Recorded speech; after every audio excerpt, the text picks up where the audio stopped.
Hello there, Jose Rodriguez here. For the last 45 minutes or so, I have been taking a closer look at the papers that my friend from Australia sent to me. These are Ilford's fine art papers, the Gallery Professional Inkjet Photo Range, Gallery Prestige. He actually sent me a lot more paper types than the box describes. So that was really awesome, and I appreciate that. I decided to try the gold fiber silk only because I had seen it demonstrated in some tutorials that I was watching. A gentleman from the company has a series of videos on fine art printing using Ilford products. And so I decided, what the heck, let me try that paper. It's supposed to be really good. So I went ahead and downloaded the profile for the Canon PRO-1. I'm using OEM inks. And I decided to just print a monochrome with it. And the first time out, it came out beautiful.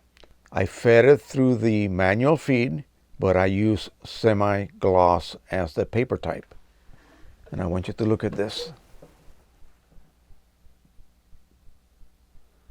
It is just as smooth and creamy as one could imagine. This paper comes out perfectly flat. It is just wonderful. It doesn't quite have that burrito look. It's more like a real darkroom paper. And I'm really amazed at the quality of this paper. I wonder how much a box of 13 by 19 of this paper would cost. But hey, it's amazing. It is really good. And I can just almost feel the quality. It's crazy. I shouldn't even be describing it that way, but it's just amazing the way this feels. And so I might have to look into possibly ordering some larger sheets of that. Now, I'm still experimenting with the Red River San Gabriel 1.0 that I have. And I decided to do a custom size. I think this is like 8 by 12. Definitely a custom size for a Canon. I printed it on the PRO-1. It is quite beautiful. This is one of my images from Gettysburg. It's not a brand new one. It's been around for a while. But anyway, as I was looking at this closer, I realized, oh no, there's some head strikes right here. So here's what's happening. As the paper emerges or exits, it might be curled up a little bit.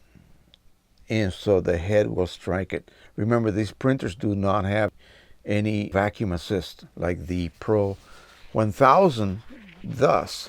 And so that is something that's quite attractive to me as a printer user. I want paper to lie flat, okay? Often as well, what happens is that when the paper is exiting out, the weight of it alone, and this doesn't flex too much, but it's still enough for the rear end to just, or the trailing edge to rise a little bit and cause a head strike. Let me show you what that looks like. I hope I can capture this. You can see the little horizontal lines right here. And that's what happens. I did not have reduced abrasion on. I should have. And I used the rear manual feed for this, using just semi-gloss paper type with the rear feeder. It's more of a straight feed without hardly any bends, and that is supposed to allow thicker papers to go through without causing any kind of head strike problems. Now, another thing is, if you look at most printer designs, the exit tray is almost an inch below where the paper actually emerges. So if the paper emerges at this level, the exit tray is way down here. So what I've been doing, if you saw my video where I printed on the 3880, I put a box of 50 sheets of paper about that thick underneath, right on top of the tray, so that I could catch the paper as it was emerging and not cause it to drop. And then as it drops, it literally levers off the rear of the paper, the trailing edge, and that can cause a head strike as well. So Again, I just don't understand why printer manufacturers or the people who design these printers insist on continuing to design a paper tray that is not level with the paper as it exits. It just makes no sense to me. So I decided to take some of the 13 by 17 paper that I cut. Actually, it's 12 by 17, kind of odd. So that would have to be a custom size again on the PRO-1. And I used a box on the exit tray. And I turned on reduce abrasion. And even though you see that the paper is quite curled, it did turn out quite beautiful. Check out this funky image of a model holding a dead chicken.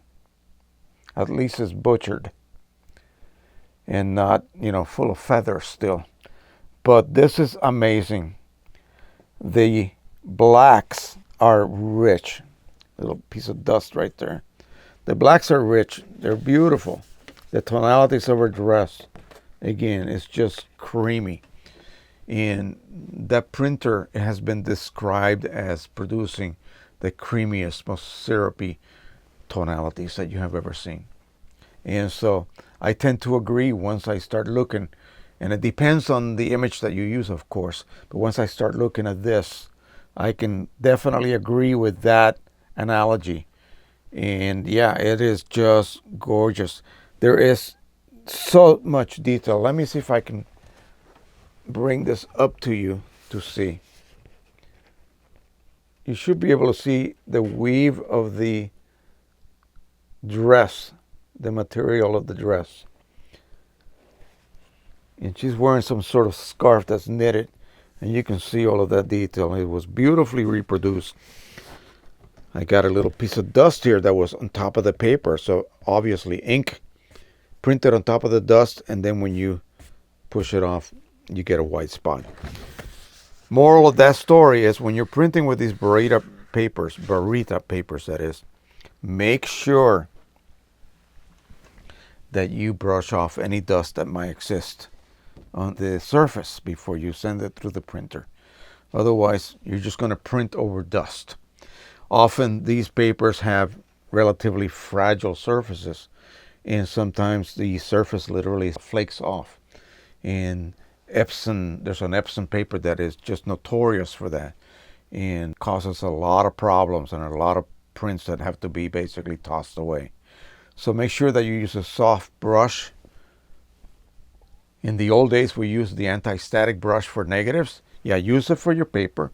Get yourself a soft, very soft brush and dust off all the paper. If you want to use some canned air, you can do that as well.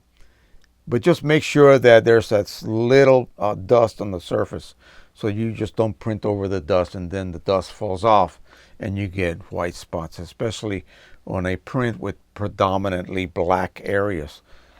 You cannot hide that. That is a dust spot. That just basically ruined this print. So, all right, that is it. I hope you enjoyed this very short video.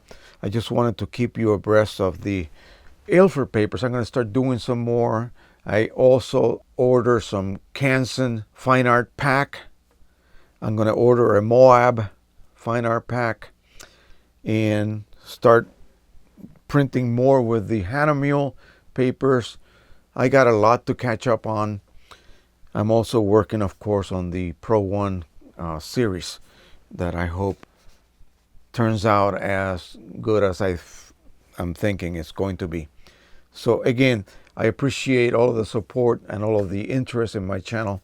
Thank you once again, everybody. Don't forget to share, subscribe, and like. And until the next time, happy printing, everybody. Bye-bye.